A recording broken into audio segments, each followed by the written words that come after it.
Përshëndetje të gjithëve, mirë se vini në edicionin e orës 15 këtu në Top Channel. Shohim zhvillimet kryesore të ditës. Arta Marku bën ndryshimet e para në prokurori.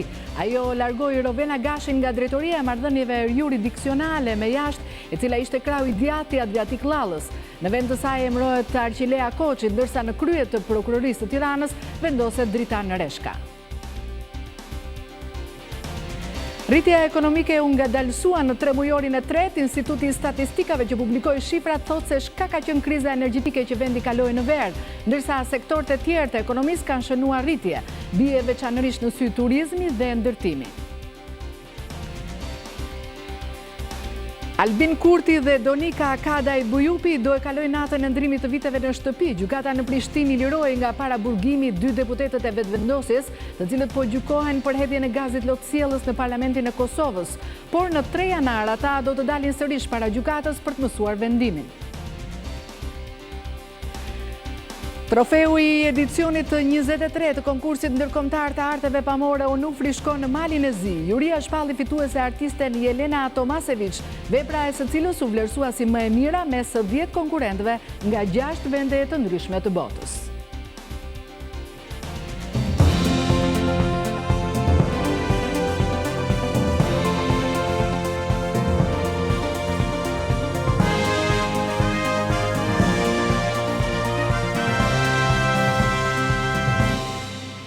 Arta Marku bën ndryshimet e para në prokurori. Ajo largoi Rovena Gashin nga drejtoria e marrëdhënieve juridiksionale e jashtë, e cila ishte krau i djathtë i Adriatik Llallës. Në vend të saj emërohet Arqilea Koçi, ndërsa në krye të prokurorisë të Tiranës vendoset Dritan Reshka. Në ditën e 10 si prokurore e përgjithshme, Arta Marku ka firmosur lëvizjet e para në organin e akuzës. Drejtoresha e marrëdhënieve juridiksionale me jashtë Rovena Gashi është lëvizur nga ky post për të zvendësuar me njërin nga garuesit me prokurorin e përgjithshme Marku, zotin Arqilea Koçi. Prej vitesh prokuror në prokurorinë e përgjithshme, Arqilea Koçi do të ketë gjithashtu në varësi edhe sektorin që sipas ligjit të dekriminalizimit verifikon integritetin e zyrtarëve. Ndërkohë Rovena Gashi është caktuar prokurore pranë sektorit të dekriminalizimit, pikërisht sektorin në të cilin zonja Gashi firmosi së fundmi kërkesën për heqjen e mandatit për 2 deputetët Aqif Rakipi dhe Gledion Raovica.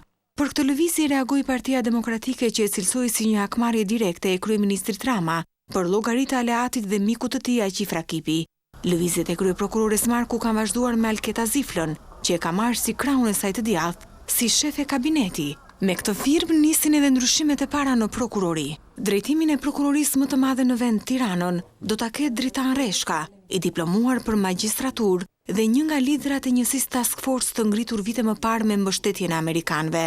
Reshka zvendësoni sheprorin e tij Petrit Fusha, i cili kalon prokuror sektori për çështje të veçanta. Në fakt, përpara se të kryente këto lëvizje, e premtja e prokurores së përgjithshme ka nisur me një takim në zyrën e saj me ministrin e brendshëm Fatmir Xhafaj, i cili qëndroi në organin e akuzës për 30 minuta. Sikurse njofton zyra e shtypit, në qendër të takimit ishte jo vetëm forcimi i bashkëpunimit mes 2 institucioneve, shpesh në marrëdhënie delikate me njëra tjetrën. 2 zyrtarët kanë diskutuar edhe për procesin e vetingut, që përveç se në sistemin e drejtësisë është në zhvillim edhe në radhët e policisë së shtetit.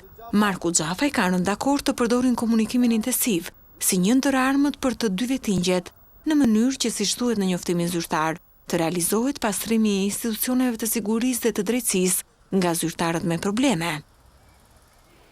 Në konferencën e fundit për shtyp për 2017, kryeministri Edi Rama bëri një analizë të zhvillimeve të fundit politike. Ai që ra në sy ishte paralajmërimi për opozitën se socialistët mund t'i ngrenë vetë Këshillin e Lartë Gjyqësor dhe të prokurorisë nëse opozita refuzon bashkëpunimin. Kryeministri përsëriti ftesën për një pakt kombëtar për integrimin. Partia Socialiste mund ta ngrejë vetë me Këshillin e Lartë Gjyqësor dhe ato të prokurorisë nëse Partia Demokratike refuzon bashkëpunimin. Natyrisht që ne nuk do ta presim opozitën siç nuk e pritëm në rastin e prokurorës përgjithshme, në rast se opozita nuk shfrytëzon kohën që është për dialog për të bërë dialog. Ka i kohë për të bërë dialog, ka i kohë për të vendosur. Dhe paaftësia për të ulur në tavolinë është një gjë e pakuptueshme për mua. Opozita mund të bojkotojë dhe të protestojë sikundër ka paralajmëruar, por Rama thotë se nuk janë këto rrugët me të cilat ndryshon qeveria. Nuk merret pushteti me bojkota, me djegje mandatesh, me ku di unë. Duke shpjeguar votën e Shqipërisë në OKB, kryeministri thotë se të gjithë e dinin se Shqipëria do të votonte si Bashkimi Evropian, ndaj u duki pa vend zë reagimi presidentit. Zgjedhja e Shqipërisë ka qenë koherente, e drejtë dhe racionale. Shqipëria voton si BE-ja. Dhe ky vendim i është bërë i qartë të gjithëve. Ndërkohë Ilir Meta vazhdon të mos dekretoj propozimin e kryeministrit për Helidon Bendon si kryetar të Shërbimit Informativ të Shtetit. Presidenti ka kërkuar kohë të mendohet, ka gjithë kohën të mendohet, 4 vjet po të dojë. Rama vlerësoi nga ana tjetër dhënien e shtetësisë për kryepeshkopin Anastas në mungesë të një fanoli, siç u shpreh ai, për ngritjen e kishës ortodokse autoqefale nga hiri. Ka bërë shumë mirë presidenti që i ka dhënë në shtetësinë kryepeshkopit. Në bilancin e 100 ditëve të para të qeverisë së tij të dytë, kryeministri Rama u tregua optimist për zhvillimin ekonomik të vendit. Programi ynë 1 miliard për indërtim do të jetë një instrument shumë i rëndësishëm për rritjen e punësimit dhe rritjen ekonomike. Vitin e ardhshëm ne kemi arsye të jemi optimist për nisjen e disa investimeve të rëndësishme. Zbatimi i reformës në drejtësi sipas tij do të rrisë dhe investimet, ndërkohë që rezultatet e para të vettingut dalin në janar. Lulzim Basha nga ana e tij kërkon largimin e Edi Ramës nga qeverisja për alancën që sipas tij kryeministri ka bërë me krimin. Dalesa e radhës e Lulzim Bashës pas lezhës ishte kavaja. Kryetari i Partisë Demokratike Lulzim Basha ishte në Kavaj, ku në një takim me simpatizantët foli për zgjedhjen antikushtetuese sipas tij të prokurorit të përkohshëm. Edi Rama i trembet hetimit deri në fund Samir Tahirit. Edi Rama i trembet zbulimit, ekspozimit dhe më pas ndjekjes së lidhjeve të publikuara, të njohura dhe akoma të pa ekspozuara të tij me politikanët e lidhur me krimin dhe me vetë krimin. Rritja e kriminalitetit dhe korrupsionit, kanabizimi dhe varfërimi i qytetarëve janë veprat e qeverisë Rama, tha Basha, i cili ka kërkuar bashkimin e tyre në protesta. 43% e familjeve në këto ditë ftohta të dimrit nuk sigurojnë dot ngrohtjen, ndërsa vetëm për vitin 2017 Edi Rama shpenzoi 350.000 euro për kondicioner vetëm për kryeministrin.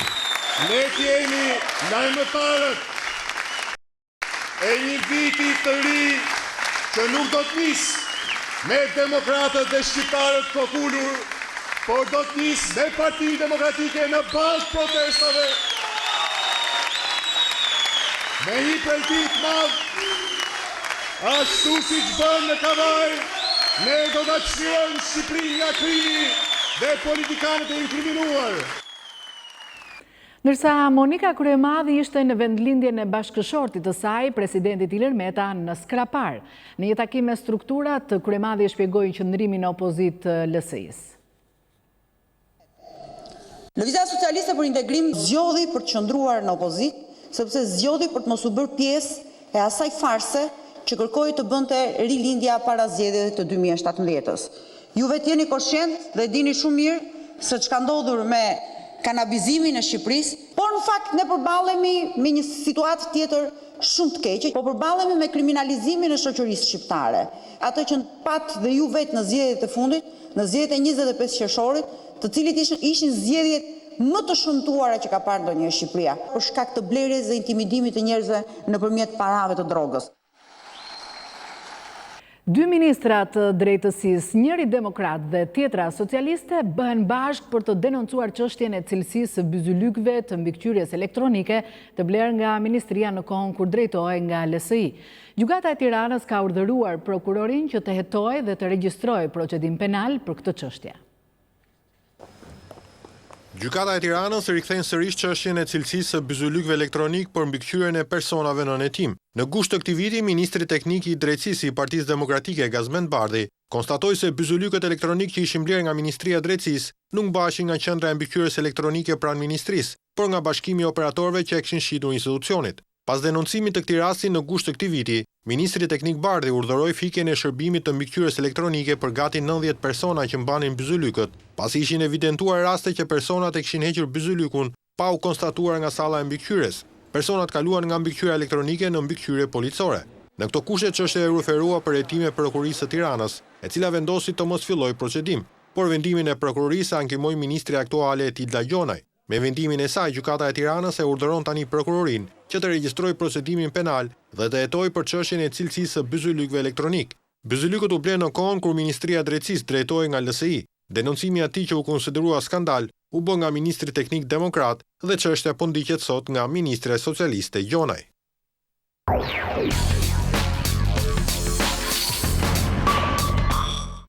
Albin Kurti dhe Donika Kadaj Bujupi do e kalojnë natën e ndrimit të viteve në shtëpi.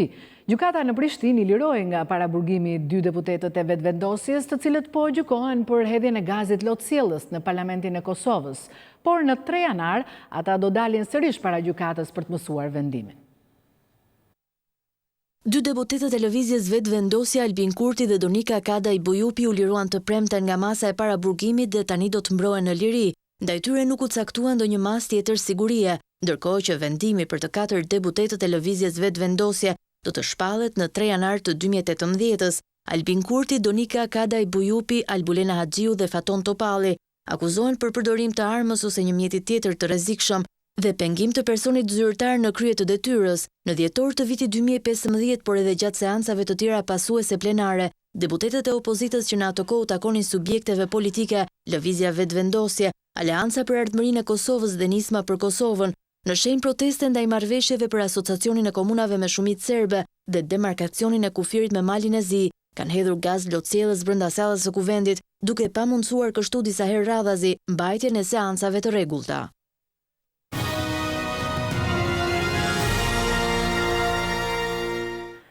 Rritja ekonomike u ngadalësua në 3 mujorin e tretë. Instituti i Statistikave që publikoi shifrat thot se shkak ka qenë kriza energjetike që vendi kaloi në verë, ndërsa sektorët e tjerë të ekonomisë kanë shënuar rritje.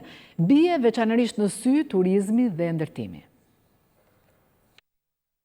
Veç pasojave negative në buxhet, kriza energjetike ka dëmtuar edhe rritjen ekonomike. Instituti i Statistikave raportoi se pas 2-3 mujorësh me rritje 4%, prodhimi kombëtar u rrit më ngadalë në 3 mujorin e tretë. Produkti brendshëm bruto për 3 mujorin e tretë të vitit 2017 vlerësohet në rritje me 3.55%, kundrejt 3 mujorit të tretë të vitit 2016. Përveç energjisë, sektorët e tjerë kanë shënuar rritje, veçanërisht turizmi, ndërtimi dhe sektori i shëndetësisë. Kontributin kryesor në këtë rritje edhe ndegët ndërtimi me 0.68 pikë%, tregti, hotele, restorante dhe transporti me 0.9 pikë%, administrata publike, arsimi dhe shëndetësia me 0.89 pikë%.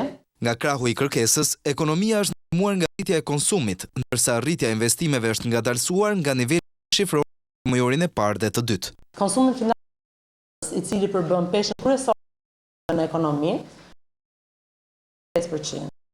Formimit bruto të kapitalit fiks, i cili përafron investimet, u rrit me 3.78%. Në total, si 9 mujor, prodhimi kombëtar është zgjeruar me 3.87% krahasuar me vjet, një ritëm në linjë me objektivin e qeverisë dhe Fondit Monetar Ndërkombëtar për një rritje 3.9%. Ndryshe nga çdo vit tjetër, fishek zjarret po blihen ditët e fundit para ndërimit të viteve. Madje tregtarët thonë se kanë qenë edhe blerjet e para. Fishek zjarret tregtohen në më pak dyqane se në 2016, ndërsa edhe kërkesa ka rënë. Tekse kanë mbetur edhe 2 ditë nga nata e ndërimit të viteve, dyqanet e fishek zjarreve në tregjet e Tiranës po mirëpresin blerësit e parë. Fishek zjarret janë një nga elementet e festave të fundvitit dhe parapëlqen shumë nga fëmijët. Mua më pëlqen shumë fikse zjarret dhe jam shumë e çuditur si plasin në qiell. Babi tira në mendje, edhe i blem hete të regu, do t'i flasim të gjithë bashkë. 2 fishek zjarr hapur për shenjë dhe për atmosferë. Fëmijët rrinë pak në distancë dhe i shikojnë. Keni frikë nga pastërat? Jo, sepse s'janë të mëdhenj, janë të vegjël këto. Ato të mëdhenj si marr, se i kanë dhënë frikë, se nuk i dihet. Sa kushtuan këto 2? 10.000 lekë të vjetra. Në tregun e medreses, çmimi i një fishek zjarri varionte nga 500 lekë deri në 30.000 lekë të reja. Këto fishek zjarri i kemi marrë për vitin e ri dhe për vete të festojmë. Me lejen e prindër? Po, patjetër. I bledhin gjithmonë? Jo, zakonisht nuk blejmë. Po, si vjetë na qelloi që donim të merrim kështu fishek zjarresh, prandaj edhe më morëm. Jashtë kameras, tregtarët thonë se ka një ulje të ndjeshme të blerjes së fishek zjarreve, krahasuar me një vit më parë. Bashkia e Tiranës po shpërndan pako me ushqime për familjet në nevojë në prag të natës së ndërimit të viteve. Kryebashkiaku Erion Veliaj bën thirrje për solidaritet me ata që nuk kanë mundësi të festojnë, por edhe me të moshuarit e vetmuar. Në prag të vitit të ri, Bashkia e Tiranës ka dërguar pako ushqimore për familjet në nevojë në njësinë administrative në Bërzhit. Ne kemi pasur një solidaritet të tillë në çdo cep Tiranës. Kështu që gjithë këtyre bamirësve ju jam shumë mirënjohës, po do doja që kjo të vazhdonte. Të vazhdonte gjatë gjithë vitit. Kush ka 2, një mund ta fali. Kush ka mundësi për një vakt për vitin e ri, një mund ta adhurojë. Kryetari i Bashkisë Veliaj ka një mesazh për të gjithë ata që kanë mundësi ekonomike dhe që në komunitetin e tyre kanë të moshuar të vetmuar. Ka shumë të moshuar që i kanë fëmijët në migracion, që ndoshta kanë harruar të telefonojnë, kanë harruar të interesohen dhe sot janë tek pull. Një nga problematika më të mëdha ishte me i gjetë, me identifiku ku janë, me u trokit nder. Dua të them që njerëzilliku duhet ta karakterizojë një qytet siç e karakterizon një familje. Teknologjia bën punë veten, celulari bën punë veten, rrjetet sociale bëjnë punë vet, infrastruktura autostrada bëjnë punë vet, po asnjë prej këtyre nuk e zvendçon njerëzillikun që secili duhet të ketë brenda vetes. Erion Veliaj u bën thirrje qytetarëve për sa më shumë solidaritet në këto ditë festash. Ky është një qytet me shumë banor, gjithmonë vjen duke u rrit, me njerëz që vijnë nga gjitha cepat e Shqipërisë, dhe sigurisht ndoshta gjithmonë do të ketë probleme për njerëzit në nevojë. Ama unë gjithashtu besoj që një qytet që ka 1 milion banor, që prodhon gjysmën e ekonomisë vendit, duhet të ketë mundësi që të ketë dhe gjysmën e bamirësisë vendit, dhe gjysmën e solidaritetit vendit.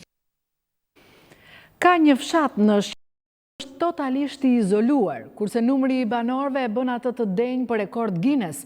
Ky fshat është Ulova. Elisa Gjerani dhe Artan Hasku na sjellin reportazhin në vijim.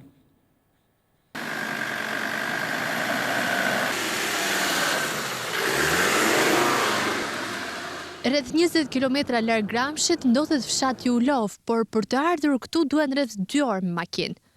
Lëvizjet e shumta demografike të viteve të fundit ka bërë që ky fshat të ketë shumë familje që e kanë braktisur. Nga 47, tani më, në Ulov gjenden vetëm 3 familje. Para viteve 90, ky fshat quhej për Rushin, Mollën dhe Rakin, po për shkak të mungesës së infrastrukturës, e mungesave të mëdha në ujësjellës, shëndetësi, arsime, shërbime të tjera, shumë prej familjeve u larguan drejt Gramshit, Elbasanit e Beratit. Të gjitha familjet në fshat kanë qenë një fiz. Mbiemri i tyre është Rodhe. Izeti ka lindur në Ulov, madje në këtë fshat ka lindur edhe babai i gjyshi i tij. Ndaj lidhja shpirtërore që ka me këtë tokë është shumë e madhe, por megjithatë, ai ka preferuar që 4 fëmijët e tij të shkollohen, duke e parë si të vetmen mundësi që ata të largoheshin. Po s'kemi mundësi me të keqen qashe me qartë iksh. Ti kështë rruga nuk ik njërësit. Rruga ti e 5 herën. Ai përroj kur vjen ai të mbyt. Një me ngele vetëm. Pa ti ki, lik s'ka. Që më grash marrë ushqimet i këtu, kur vete i marrë. I ham këtu, familje. Disa vite më parë, Izeti me bashkëshorten e tij Hankon ishin 2 banorët e vetëm stoik të Ulovës. Kam ngellë 5 vjet vetëm. Pas 5 vjet erdhi ky shoku im kë komshia. Kur erdhën këta u gëzova dhe unë, që u bëm një shumë. Pavarësisht se mundësitë janë të pakta dhe familjet jetojnë me blegturi e bujqësi, ata jetojnë mirë. Madje të krijohet përshtypja se këta banor, në thelb, e kanë pranuar faktin se jetojnë në një fshat, ku nuk vjen thuajse askush t'i vizitojë. Jeta për ne është kthyer mbrapa, s'ka hiç para. Mes jetë për mua. Po unë s'kisha shtëpi, dhe mua më futi një miku. Doja unë të rinja, po se përballoja do se unë s'kisha çaj. Na u bë zemra mal kur pam njerëz që s'vjen njëri këtu, 30 vjet s'ka as njëri këtu, vetëm për votë, atëherë vjen. Ju keni votuar? Kam votuar. Dhe s'rri pa votuar. Unë e quaj qytetarisë. Por qendra më e afërt e votimit është një fshat tjetër, 2 orë larg Ulovës. Hanko, Nafia dhe nusja mere Elona mbiden ndonjëherë për një kafe turke në kohën e lirë dhe kujtojnë edhe ata që kanë ikur. Neve merrem ja. Jo është i çikot e pullave, jo është i lops, jo është çote 2 dele, jo mbajmë dru, ja kështu. Jo në rreck, lajm, punë të shtëpisë. Shenjat e braktisjes nga banorët, sidomos në 10 vitet e fundit, vjen re kudo. Qetësia mbi zotërona në mban dhe të vetmit që përpiqen të sajojnë ndonjë lojë janë Ledioni dhe Adela. Në këtë fshat që ngjason me një ishull, problemi më i madh është kur dikush sëmuret dhe ka nevojë për mjek. Rruga e largët dhe transporti me gomar ose mushk vën në rrezik serioz jetën e banorëve. Kur ka lidhur nusja janë me të keq. E kanë zënë dhime që këtu, me ta çfarë kështu deri në Soti ose deri në Gram, kështu me Ivana që shatek. ndërsa Elona thotë se nuk është penduar që është martuar në Ulov. Fshatin Ulov nuk e dija, se ku bia. Sa të martojshë. Po fejo, shumë burrin që ma tregoj. Familja e Elonës do të zhvendoset në muajin shkurt drejt Greqisë, duke bërë që në fshat të mbesen vetëm 5 vetë. Fati i tyre duket se do të jetë i patjetërsueshëm, megjithëse Xhevair Bora, administratori i njësisë së Kushovës, premton se rruga që të çon në Ulov do të bëhet me zhavor pas një viti.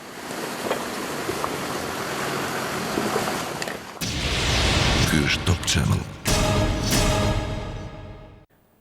12 persona humbën jetën e shumë të tjerë u plagosën si pasojë e një sulmi të dyfisht në një kishë kopte dhe një dyqan në jug të Kairos.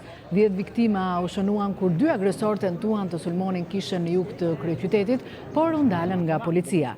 Një orë më vonë, shënjestër u bë një dyqan i komunitetit kopt në po të njëjtën zonë, me pasojë vdekjen e 2 personave. Më shumë se 100 të krishterë janë vrarë në Egjipt gjatë këtij viti në sulme që janë faturuar kryesisht të Shtetit Islamik.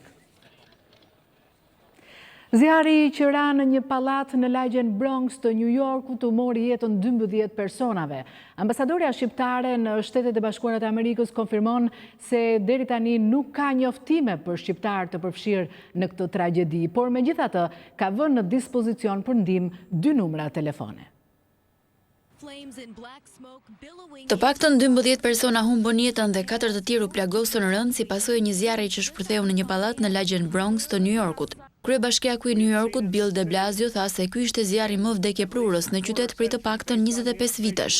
Ai gjithashtu shtoi se mes viktimave ishte edhe një fëmijë 1 vjeçar. Flakët përfshin të gjithë ndërtesën 5 katëshe duke shkaktuar viktima në çdo kat të saj. Shkaku i zjarrit në ndërtesën pranë Universitetit Fordham nuk është ende i qartë dhe hetimet po vijojnë. Mësohet se mbi 160 zjarfikës u angazhuan në përpjekjet për të fikur zjarrin dhe për të mos lejuar që të përhapej në ndërtesat aty pranë. Autoritetet lokale thanë se shkollat në zonë janë shndërruar në qendra strehimi për ata që u evakuuan nga ndërtesa, ndërsa moti i ftohtë në qytet ka krijuar mjaft vështirësi për operacionet e ndihmës. Ambasada shqiptare në Shtetet e Bashkuara të Amerikës shprehu ngushëllimet për viktimat e zjarrit në Bronx dhe njoftoi se mes viktimave nuk ka shqiptar. Ambasadorja shqiptare në SBA, Floreta Luli Faber, ndërsa bëri thirrje për ndihmë për të prekurit, tha se zona nuk është e populluar me shqiptar. Megjithatë, ajo postoi në rrjetet sociale 2 numra emergjence që të përdoren nga shqiptarët për çdo rast. Shtetet e Bashkuara të Amerikës dhe Kanadaja janë mbërthyer nga moti i keq, i cili duket se do të shoqërojë edhe natën e ndrimit të viteve. Temperaturat nën zero shkojnë deri në -38 gradë Celsius. I ftohti ekstrem ka mbërthyer Shtetet e Bashkuara të Amerikës dhe Kanadan, ndërsa meteorologët parashikojnë se ngricat e thella do të vazhdojnë edhe në fillim të 2018-s. Qyteti International Falls në shtetin amerikan të Minnesotës i vetë shpallur si kutia e akullt e kombit pa temperatura të binin në -38.3 gradë Celsius. Ndërsa mali Washington në New Hampshire, shtëpia e motit më të keq në botë, shënoi temperatura deri në -36.6 gradë Celsius. Por ta ilustruar këtë, shkencëtarët në observatorin e këtij mali demonstruan se si uji i vluar shndërrohet brenda çastit në bor. Autoritetet amerikane paralajmëruan banorët në zonat e prekura nga i ftohti ekstrem që të tregohen të kujdesshëm gjatë lëvizjeve me automjete, dhe mbi të gjitha të ekspozohen sa më pak ndaj të ftohtit. Presidenti Donald Trump përdori të ftohtin ekstrem për të përforcuar pikpamjet e tij mbi ndryshimin klimaterik, duke shkruar në Twitter se lindja e SBA ka nevojë për pak ngrohje globale. I ftohti ekstrem ka mbërthyer ashpër edhe Kanadan, ku në disa zona temperaturat ishin më të ulta se në polin e veriut apo në planetin Mars. Megjithëse pranuan se ky i ftohtë është i pazakont, kanadezët nuk janë dalur në aktivitetet e tyre, dhe veç paralajmërimit për kujdes, autoritetet thanë se nuk ka asnjë problem në lëvizjen e njerëzve. Nga legjend futbolli në president. Kjo është historia e ish-yllit të futbollit George Weah, i cili është shpallur fitues pas balotazhit në zgjedhjet presidenciale në Liberi. Me pjesën ndërmuese të votave të numëruara, Weah udhëheq kundrejt rivalit të tij Joseph Boakai, ish futbollisti i njohur do të pasojë Ellen Johnson Sirleaf, presidenten e parë femër në Afrikë, në të parin tranzicion demokratik në Liberi në dekada të tëra. si laf mundi UEA në balotazhin presidencial në 2005 pas përfundimit të një lufte të ashpër civile. Ndërsa lajmi për fitoren e UEA u bë publik, mbështetësit e tij nisën festën në kryeqytetin Monrovia. Legjenda e Formula 1, Michael Schumacher, vazhdon të mbetet në koma. Bota e sportit nuk e ka harruar as sot pilotin e Ferrarit. Kampioni i botës u aksidentua 4 vjet më parë duke bërë ski. Michael Schumacher e ka shkruar me shkronja të arta emrin e tij në historinë e Formula 1. Në karrierën e tij gjermani ka fituar 7 tituj botror, 91 gara dhe ka regjistruar 68 pole position. Sukseset e tij sigurisht kanë qenë të shoqëruara edhe nga fitime financiare, të cilat sipas Forbes arrin në 840 milionë euro. Më shumë se ai në karrierë ka fituar vetëm Michael Jordan. Data 29 dhjetor 2013 shokoi të gjithë botën sportive, e sidomos atë të Formula 1, me lajmin e rënd të aksidentit të pësuar nga legjenda e këtij sporti Michael Schumacher në Meribel në Alpet franceze. Pas informacioneve të para që siguronin për një aksident të lehtë, erdhi edhe e vërteta dramatike. 7 herë kampioni i botës në Formula 1 kishte pësuar dëmtime të rënda në kokë dhe ishte në gjendje delikate vetëm pak ditë përpara 45 vjetorit të tij të lindjes, që nga ai moment lajmet për gjendjen e tij kanë qenë të pakta. Lajmi më i vërtet ishte ai i rënies së Schumacher në gjendje kome farmakologjike për disa muaj, si dhe transferimi i tij nga spitali në banesën e tij në Zvicër. Më pas u hodhën shumë teori për situatën shëndetësore që u përgënjeshtruan menjëherë. Është një dramë që i përket familjes Schumacher, por që nuk lë indiferent as pak të apasionuarit, kolegët dhe miqtë e Michael Schumacher, të cilët duan të dinë se çfarë po ndodh me të. E megjithatë, heshtja për gjendjen e kësaj legjende të Formula 1 vazhdon të jetë e madhe edhe sot e kësaj dite, dhe misteri rreth 48 vjeçarit po rritet gjithnjë më shumë. Është një situatë sikur kërkon të thotë se tashmë sporti po humbet një njerëz dhe kampion unik.